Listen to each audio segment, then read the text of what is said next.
मैं हूँ एकता चौहान और आज मैं आप सभी लोगों के सामने एक बहुत ही छोटा टॉपिक लेके आई हूँ जिसमें बेसिकली हम कुछ डेफिनेशंस को डिस्कस करेंगे जो कि बहुत सारे बच्चे कंफ्यूज होते हैं, उन्हें छोटी छोटी और नुआंसेस नहीं पता होते हैं, डिफरेंसेस नहीं पता होते हैं।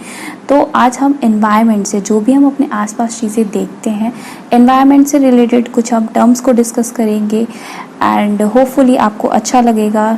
ये मेरा फर्स्ट लेक्चर है और मैं इस लेक्चर को तभी कंटिन्यू कर पाऊँगी जैसा आपका रिस्पॉन्स होगा। So on that basis I will be continuing this video, this series. So let's get started. First term है इकोलॉजी।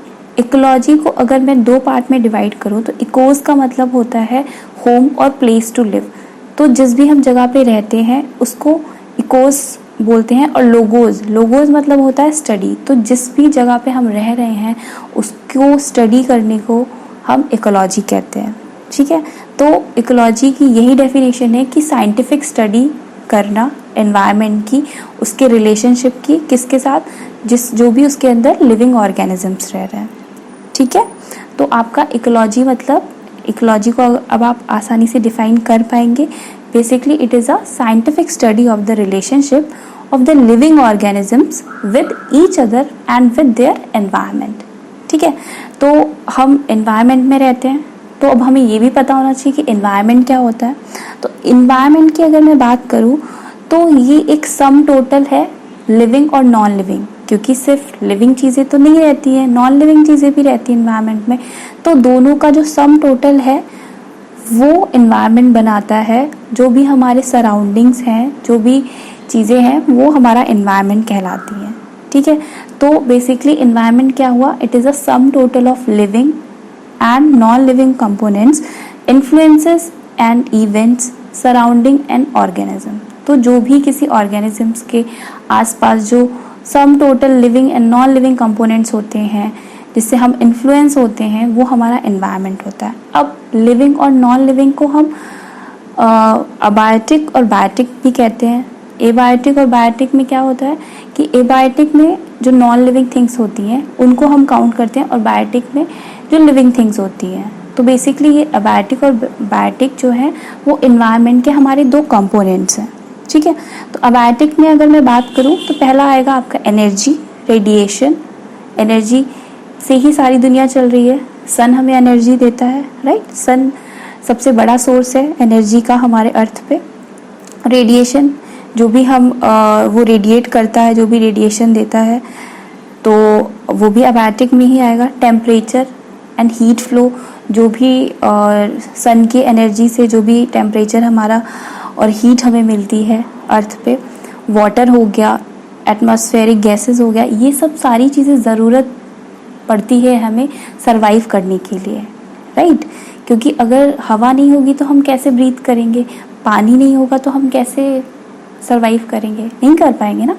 तो जितने बायोटिक कंपोनेंट ज़रूरी हैं एनवायरनमेंट में उतनी ही अबायोटिक भी हैं। सॉइल हो गया, ग्रेविटी हो गया, तो ये सारी चीज़ें अबायोटिक में आ जाएगा। और बायोटिक में अगर मैं बात करूँ तो आपके ग्रीन प्लांट्स आ जाएंगे, नॉन ग्रीन प्लांट्स आ जाएंगे, जो भी आपके बैक्टीरिया हो गए हैं, पैरासाइट्स हो गए हैं, एनिमल्स हो गए और ह्यूमन बींग्स हो गए, तो ये सब लोग आपके बायोटिक में आ जाएंगे, राइट। तो आपको दो चीज़ों में अभी डिफरेंस पता लग गया होगा, इकोलॉजी क्या होता है और एनवायरनमेंट क्या होता है। ठीक है, अब हम बात करते हैं इकोसिस्टम की। इकोसिस्टम क्या होता है, आपने ये टर्म सुना होगा इकोसिस्टम। तो इकोसिस्टम क्या होता है कि जब भी कोई living being non living being के साथ एक इंटरेक्शन में आती है, एक्सचेंज होता है फिजिकल एनवायरनमेंट में मटेरियल का, तो वो लोग जो अपना अपना रोल प्ले कर रहे होते हैं तो वो एक इकोसिस्टम बनाते हैं एनवायरनमेंट में। जब एक ह्यूमन बीइंग है वो अबायोटिक से, मतलब हम अगर गैसेस ले रहे हैं, क्योंकि हम सांस लेंगे तो हम हवा का यूज़ कर रहे हैं, तो हम एक्सचेंज कर रहे हैं ना, ठीक है, प्लांट्स के साथ। तो प्लांट्स को हम क्या दे रहे हैं, कार्बन डाइऑक्साइड दे रहे हैं, प्लांट्स हमें क्या दे रहे हैं, ऑक्सीजन दे रहे हैं। तो ये क्या एक इकोसिस्टम बना रहा है, क्योंकि यहाँ पे बहुत जो चीज़ें हैं वो इंटरैक्ट कर रही हैं एनवायरनमेंट के अंदर, ठीक है। तो एनवायरनमेंट का हर एक, जो भी हमारे एनवायरनमेंट में पाया जाता है, सबका एक अपना रोल होता है, एक फंक्शन होता है और उनका सबका एक स्ट्रक्चर होता है। तो जब वो सारे लोग एक साथ काम करते हैं उसी चीज़ को हम इकोसिस्टम बोल देते हैं। ठीक है, सिंपली अगर मैं आपको समझाऊं अगर तीनों चीज़ों को अभी तक, एक बेसिकली इकोलॉजी जो साइंटिफिक स्टडी होती है किसकी, जहाँ पे हम रहते हैं, किस में रहते हैं, एनवायरनमेंट में रहते हैं। एनवायरनमेंट में कौन कौन चीज़ें रहती हैं, अबायोटिक और नॉन अबायोटिक रहती हैं। तो जब वो दोनों चीज़ें बायोटिक और अबायोटिक कंपोनेंट्स इंटरैक्ट करते हैं एक दूसरे के साथ तो वो इकोसिस्टम का पार्ट बन जाते हैं, इकोसिस्टम कहलाते हैं। ठीक है, आई होप आपको इतना क्लियर हो गया होगा। अब एक टर्म है इकोटोन। इकोटोन इकोटोन क्या होता है, बेसिकली एक ये ट्रांजिशन फेज को कहते हैं जब दो डाइवर्स इकोसिस्टम आपस में जुड़ते हैं, आपस में जब उनका जंक्शन होता है, मतलब जो लैंड इकोसिस्टम हो गया और एक्वाटिक इकोसिस्टम हो गया। क्योंकि आपको पता है लैंड पे अलग तरीके के जानवर रहते हैं और पानी के अंदर अलग तरीके के जानवर रहते हैं, पर उन दोनों के बीच में भी तो कोई रहता होगा ना, है ना। तो वो क्या हो गया, इकोटोन का पार्ट हो गया। तो बेसिकली ये एक क्या है, इकोटोन एक जोन ऑफ जंक्शन है जो कि दो डाइवर्स इकोसिस्टम को जोड़ने का काम करता है। ठीक है, जोड़ने का काम करता है। फॉर एग्जाम्पल आपके मैंग्रोव फॉरेस्ट हो गए। ठीक है, मैंग्रोव फॉरेस्ट हो गए। मैंग्रोव फॉरेस्ट जैसे अगर आप जहाँ पे कोई भी नदी है जहाँ पे वो डेल्टा बना रही है, जैसे तो सुंदरबन डेल्टा है। ठीक है, तो सुंदरबन डेल्टा में जब रिवर अपने एंड स्टेज पे है, डेल्टा बना रही है और वो कहाँ पे जा रही है, अब वो समुद्र में मिलने जा रही है। तो उससे पहले का, समुद्र में मिलने से पहले का जो एक उसका फेज होगा वो उसको हम इकोटोन कह देंगे। वहाँ पे जो वेजिटेशन होगा वो उसका इकोटोन का पार्ट होगा।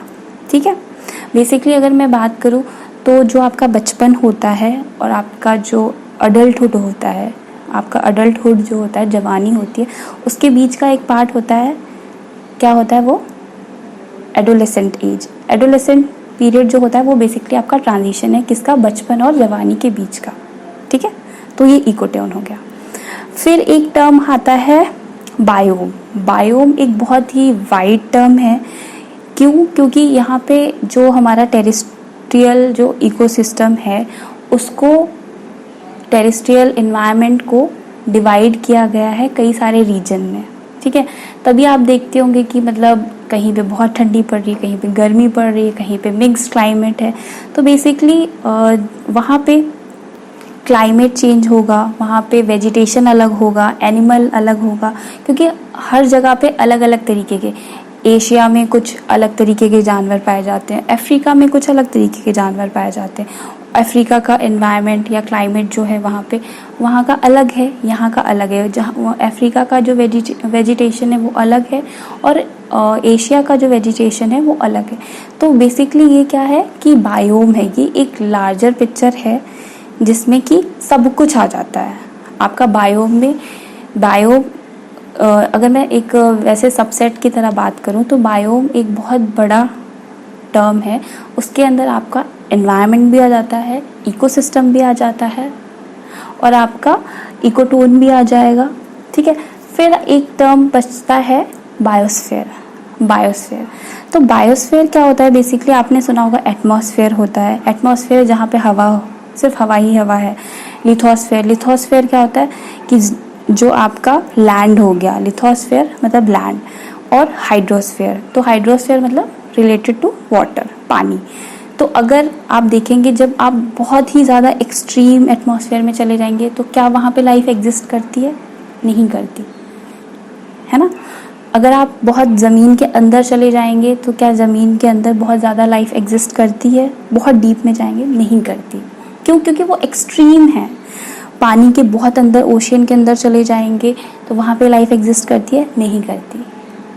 ठीक है, लाइफ कहाँ एग्जिस्ट करती है, जहाँ पे एक स्वीट स्पॉट बन रहा हो, क्या, कहाँ पे, जहाँ पे तीनों चीज़ें, एटमॉस्फेयर, लिथोस्फेयर और हाइड्रोस्फेयर, तीनों बैलेंस में है, वहीं पे लाइफ फ्लरिश कर पाएगी, सरवाइव कर पाएगी, एग्जिस्ट कर पाएगी। तो that sweet portion where atmosphere, lithosphere and hydrosphere interact, that is called biosphere.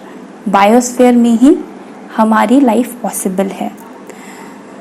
तो ये था, मैं आपको एक बार फिर से बता देती हूँ कि इस वीडियो में हम लोगों ने बेसिक एनवायरनमेंट के टर्म्स को हम आए दिन सुनते रहते हैं और कंफ्यूज रहते हैं कि इसमें छोटा छोटा डिफरेंस हमें नहीं पता होता है। तो हमने यही डिस्कस किया कि इकोलॉजी क्या होता है, एनवायरनमेंट क्या होता है, उसके कंपोनेंट्स क्या होते हैं, बायोटिक अबायोटिक कंपोनेंट्स के बारे में पढ़ा हमने, ठीक है। उसके बाद इकोसिस्टम क्या होता है, इकोटोन के बारे में हमने बात करी और बायोस्फीयर और बायोम के बारे में बात करी। तो होपफुली आपको ये वीडियो अच्छा लगा होगा और आपको समझ में भी आया होगा। और आपको आई विश कि आप सब लोग अपने अपने घरों में अच्छे होंगे, अच्छे से पढ़ाई करिए, खुद को पॉजिटिव रखिए। Till then take care, bye bye, stay positive, stay home, stay healthy.